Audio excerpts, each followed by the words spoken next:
Chapter 1. Something was off. Maybe it was the plants that just weren't quite right, or the fact that traveling was gone. But G just felt wrong, and he couldn't tell what it was. It was starting to get dark, not because it was the world of darkness, it looked normal, but just because the sun was starting to set.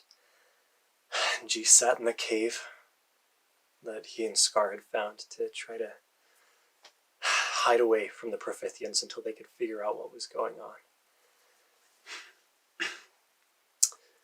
His thoughts came back to reality as his phone began to buzz. He saw that Scar was calling, picked up. Scar said, "Hey, are you busy or can you talk?" G replied, "Well, I'm stuck in a cave trying to hide away from aliens. I think I've got time and not much better to do." She said, "Great. You see the flashing red button on your phone?" G picked it up and saw the button. "Yeah?" She said, "Push it." He pushed the button, and a holographic like a holographic projector screen came out displaying the video across the far wall of the cave. He saw Scar there. Red hair, green eyes, kind face, despite her being rough. But he loved her for it. He also saw his parents there, and their pained and worried expressions cut G to the core. He hadn't told them where he was going, and now he couldn't get back. And they were frantic. "Reggie," they said, "what's going on? We don't understand." And this was going to be a tough conversation. G explained the best that he could that he tried to tell them about Darren, and he'd gone to try to stop them to save Scar, and ended up getting his traveling taken away. And he wasn't going to be coming home anytime soon, at least until they could figure things out. They hated to hear that, and they weren't super keen to trust Scar. They still hadn't fixed the window that she'd broken in, but they knew that was the only way that they were hearing from G in the first place. And they resolved to do whatever they could. Scar said, I'll do what I can. If you like to get together food, some of G's things, I can take them to him." And they nodded and thanked her for what she was doing. And as the call ended, G's mom began to cry, and it really began to sink in that he wasn't coming home in the foreseeable future. He hung up and put his head against the back wall of the cave and closed his eyes. Everything was so wrong. And he just didn't know what to do to fix it. A sudden clattering sound on the far side of the cave made him open his eyes and look up. And the phone sat shattered on the floor on the other side of the cave. He thought, "What the?" And went over. He hadn't felt the phone leaving his hands, but here it stood shattered against the wall. It wasn't going to start again. It wasn't going to be able to work. And he thought, what in the world? Yet another thing to worry about. A couple hours later, Scar and G were sitting down in front of a fire inside the cave. They were far enough away from civilization that they weren't too worried about being spotted. And Scar was roasting marshmallows as they just sat and talked. Scar said, "You don't know how lucky you are to have such loving parents like that." She shrugged her shoulders. He said, "Sometimes it feels like they try too hard, but it is nice well, family isn't just about parents. You have a much bigger family than that. Syl, Seraphin, me, Grant. We're all your family, Scar. And if I'm your family, my parents are your family.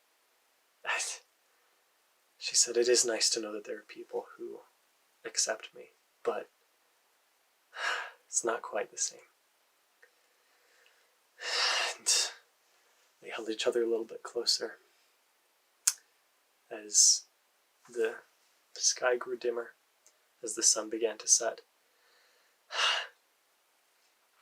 G shook his head and said, it just isn't right to be here. And Scar said, you don't have to tell me that. I completely understand. And he said, no, but just being on the world of darkness is wrong. It's not our world. We shouldn't think to take on other worlds when we have our own. It messes with everything that's right, and it causes these problems that have brought us here in the first place. We shouldn't be here. And Scar said, don't worry, I understand. He said, no, Scar, we need to leave. Just get back to Earth as soon as we can. I can find a way off of this world. I'll be fine. You go. Just go back to Earth now, and I'll find my way back. Don't worry about me. She said, Scar, gee, what are you talking about? I'm not going to leave your side. He said, no, Scar, you need to leave. He looked down for a minute, and then ran out of the cave, drew his sword Talonthorn, and threw it as far as he could, and fell down to his knees, panting on the hillside. Scar stood up, unsure what in the world was going on. But she came out, gee, are you okay? When she didn't get a response, she came closer. He finally stood up, his breathing slowed, turned around. His eyes were still closed as if he were asleep. He reached his hand out toward her, and using the force began to pull her towards him. And she could tell that something was wrong. Pulling coins from her pocket, she shot them down and shot herself into the air and tried to hold herself against G using the force, but he pulled all the harder, trying to bring her closer, and she had no idea what he was trying to do. But she wasn't going to hurt G, but something was wrong, and she knew it was. From where she hung in the air, suspended between her, pushing herself between her coins, and G trying to pull her towards him, she saw a cloud of orange dust making its way through the hillside, coming straight for G. As it advanced toward him, he released her, and she shot up into the air, shooting another coin to the side to stabilize herself. As the cloud of dust came toward him and he danced out of the way, she could see that he was trying to use his force to stop the dust, but he couldn't affect it at all. And as she looked closer and burnt tin, she was able to see a figure inside the cloud of dust. She thought she knew who it was. She shot herself down and tried to become part of the conflict as G tried to evade this thing, shooting himself in different directions, pushing off of the ground, and the person sending out swaths of orange dust to try to surround him. Scar came down. She didn't know what this dust was and didn't want to touch it, especially if G was evading it or whatever had taken control of G. But she brought herself down and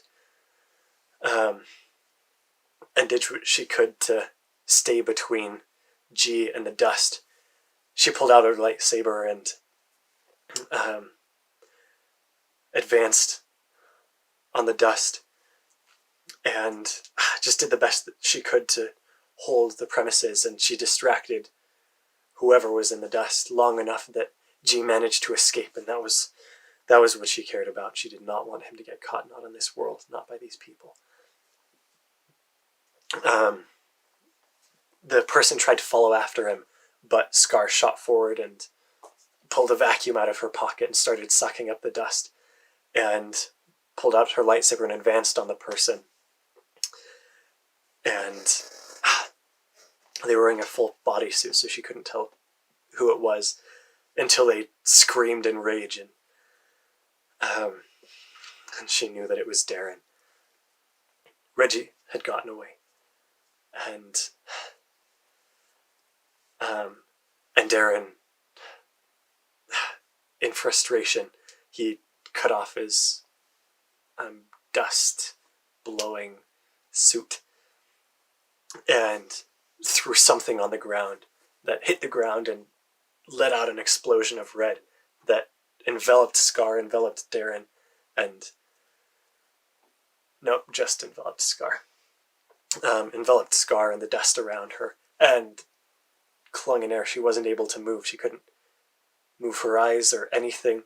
She could hear and perceive, but she couldn't move at all, and she noticed that the dust outside this sphere began to settle, but the sphere inside hung in the air with her. Darren stopped and took a breath, came around so he was staring Scar in the eyes.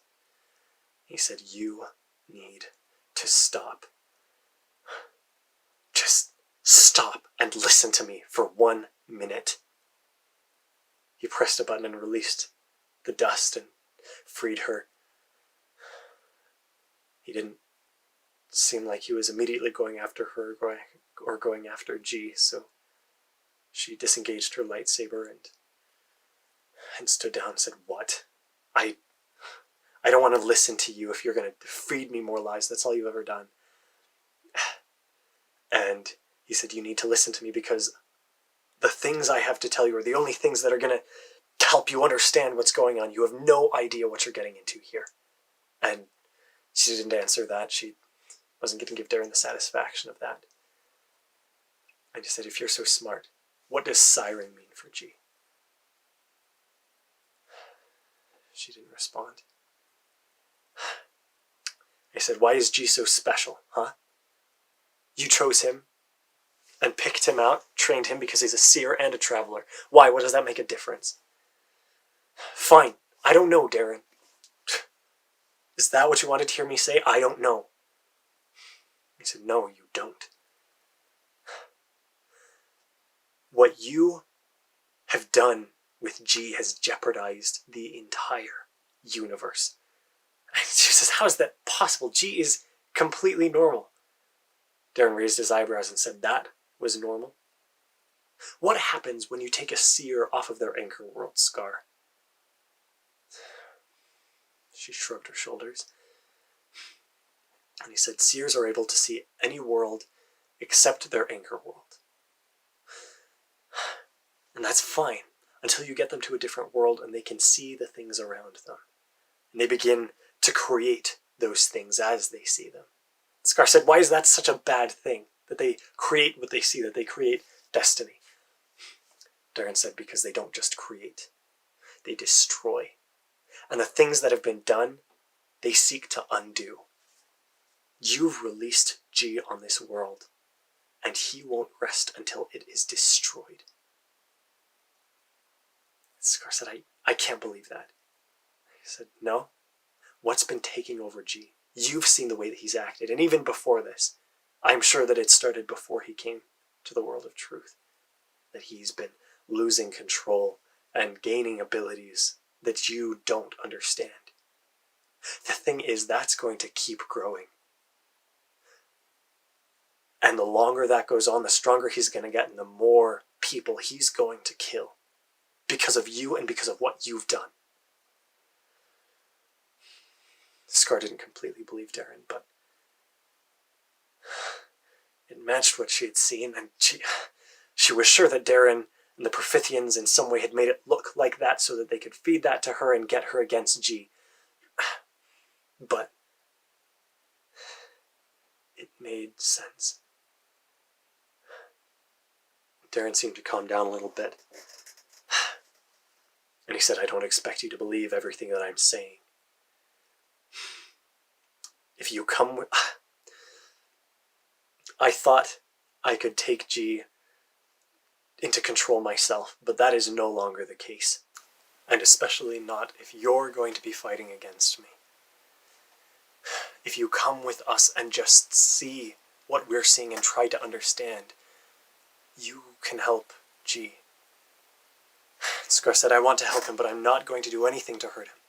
Darren said, I understand. I don't want to hurt him myself. He's one of my friends. Please, come with us. You know G better than we do, and we need your help if we're going to take him and to protect him from himself, to protect the rest of the world. Scar nodded. Okay. But if there's anything I don't agree with, I'm leaving. Darren said, all right, I am okay with that. Said, I assume you can follow if I go back at high speeds? Scar said, yes. And he turned back to the hoverbike he had taken to get here. And they started back off toward Demaya's Cry. End of chapter 1.